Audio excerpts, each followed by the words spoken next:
మాజీ CM KCR BJP Congress పార్టీలపై మండిపడ్డారు. అబద్ధపు హామీలతో కాంగ్రెస్ అధికారంలోకి వచ్చిందని దుయ్యబట్టారు. ప్రధాని మోదీ ఇచ్చిన హామీల్లో ఒక్కటైనా నెరవేర్చారని ఆయన ప్రశ్నించారు. ఎన్నికల ప్రచారంలో భాగంగా వరంగల్లో బీఆర్ఎస్ అధినేత కేసీఆర్ బస్సు యాత్ర నిర్వహించారు. రుణమాఫీ చేస్తానన్న కాంగ్రెస్ చేసిందా అని ప్రజలను అడిగారు. వచ్చే పార్లమెంటు ఎన్నికల్లో కాంగ్రెస్ కు బీజేపీకి బుద్ధి చెప్పాలని ప్రజలకు మాజీ సీఎం బీఆర్ఎస్ అధినేత కేసీఆర్ పిలుపునిచ్చారు. కానీ ఈనాడున్న ముఖ్యమంత్రి చాలా విచిత్రమైన మాటలు మాట్లాడతాడు. వరంగల్కు కాళేశ్వరం నీళ్లే రాలేదు అంటాడు. మరి మన నర్సంపేటలో, భూపాలపల్లిలో, మహబూబాబాద్లో, డోర్నకల్లో, పరకాలలో, వర్ధన్నపేటలో, పాలకుర్తిలో ఎక్కడి నుంచి వచ్చినాయి నీళ్లు? ఈ ముఖ్యమంత్రికి తెలంగాణ చరిత్ర తెలియదు, భూగోళం తెలియదు.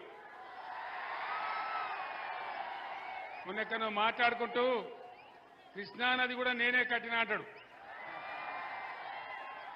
ఎవడన్నా నది కడతాడా ప్రపంచంలో? కట్టినా అంటే సోషల్ మీడియాలో భయంకరంగా ట్రోలింగ్ చేసినారు వాళ్ళందరూ కూడా. ఏరి కోరి మొగన్ని తెచ్చుకుంటే ఎగిరెగిరి తనిండట వాడు. మనం ఇవాళ వాళ్ళ అడ్డగోలు హామీలు చూసి మోసపోయి ఓట్లేస్తే కేవలం 4-5 నెలలే ఏం జబ్బు వచ్చింది నాకు అర్థం కాదు. తెలంగాణకు కరెంట్ ఎక్కడ పోయింది? సాగునీళ్ళు ఎక్కడ పోయినాయి? పంటలు ఎందుకు ఎండుతున్నాయి?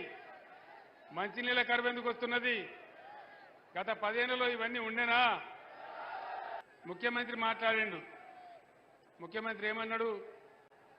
కేసీఆర్ ₹1,00,000 రుణమాఫీ చేసిండు కదా, ఇక మీరు ఉరుకుని బ్యాంకులకు ఉరుకుని 2 లక్షలు తెచ్చుకోండి, డిసెంబర్ 9 నాడు 10:30 గంటలకే మాఫీ అన్నాడు. 2 లక్షల రుణమాఫీ అయ్యిందా అన్న? అయ్యిందా? ఎక్కడ కూడా కాలే.